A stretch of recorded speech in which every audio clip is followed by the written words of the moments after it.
I think a lot of times we get caught up in, let's do this and let's do that. But what is the psychology behind some of these decisions that we make, right? And some of these beautiful decisions that we make. I don't know if you can see behind me. It's so sparkly, and I don't know if you can tell, but I really like sparkle.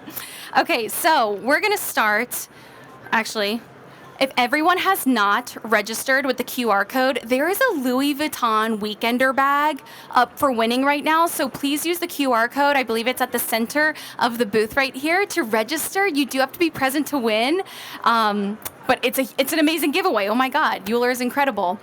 I also want to really quickly point out that I'm infinitely grateful to Euler. I feel like Euler consistently steps up for the corporate flight attendant community in a lot of ways where people are shying away from supporting us and giving us a platform, giving us a voice.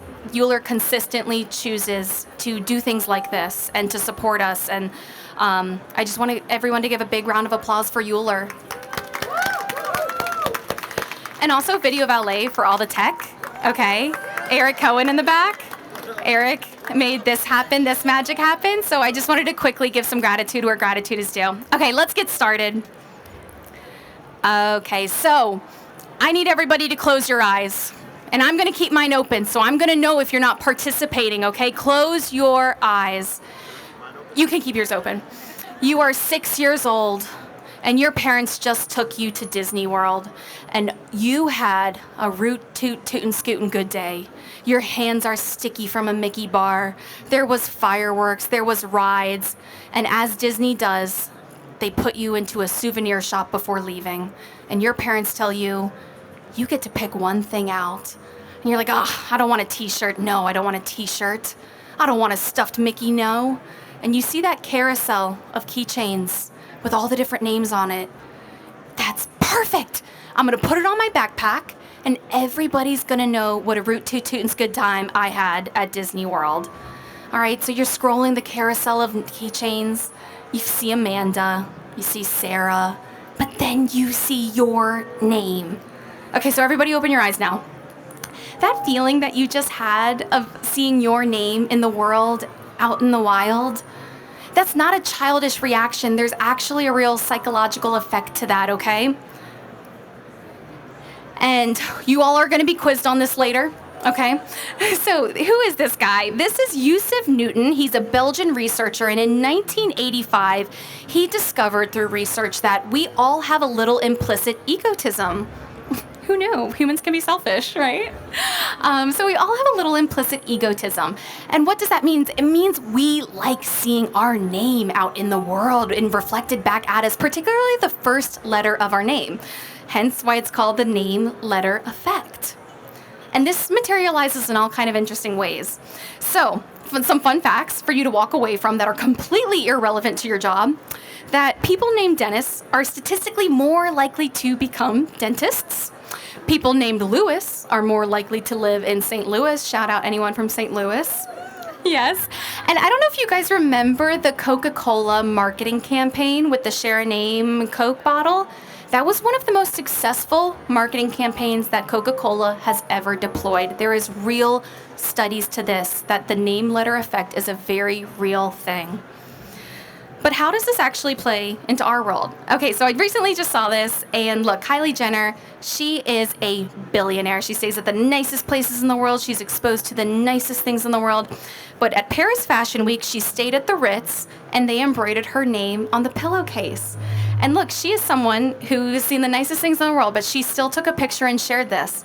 This is very real. We love to see our name out in the world. It's a little bit of a reflection. It's both emotional and architectural. But let's bring this a little bit closer to what we do, okay? Corporate jet here. One of the first best examples I ever saw this on was the Under Armour jet. The Under Armour jet, obviously everyone thinks of the U and the A. It's on the buckles, on the seatbelt buckles of Under Armour. They did such an amazing intentional wovenness of the brand into the interior and the touch points of the guest experience. So let's think about this. It's not just our name that we like to see out in the world reflected back at us. It's the companies that our principals have built. It's the companies that we work for. It's their blood, it's their sweat and their tears. And they do like to see it reflected reflect back at them, right? It has that same psychological effect, and that's what becomes transformational to it. So let's begin to think about some of these items that I have in front of me here. They are not just items that are designed for comfort and for beauty. They're items that can carry identity. They become surface touch points for an emotional connection. And look, I was reviewing this with my husband this morning, and I told him, I said, Mark, when I showed up yesterday, all I did was give Euler my logo in a PNG file. Like, I gave them no direction. I didn't give them a specific color code. I didn't give them anything. And the way they executed this with the exact portion, and Sydney, if you don't mind, I'd love you to just pass around some of these beautiful items. Okay, so this is a lot to show. I'm not gonna lie, part of my brain is lighting up seeing my Flightess logo, little F, on all of these beautiful items. But this is just to give you different ideas of the verticals and strategy and touch points that you can use to transform the guest experience. I mean, look at how intentional this is. They even put on this robe the F on the little tie here. I gotta step away from that speaker. Okay, so what do I have in front of me? A placemat with the F scaled perfectly to portion. I have a table runner with the F on one side, strategically placed. And if you notice, it's all in balance, right? It's not too big, it's subtle, but boy, does it make my brain happy to see something that I created 5 years ago out into the world reflected back at me. And as I presented this to my husband this morning practicing, he had a really good point that I think is important to share too. As much intentionality and thoughtfulness is woven into some of these items and then creating that brand identity, that name letter effect, it can completely be corroded if it's not executed properly.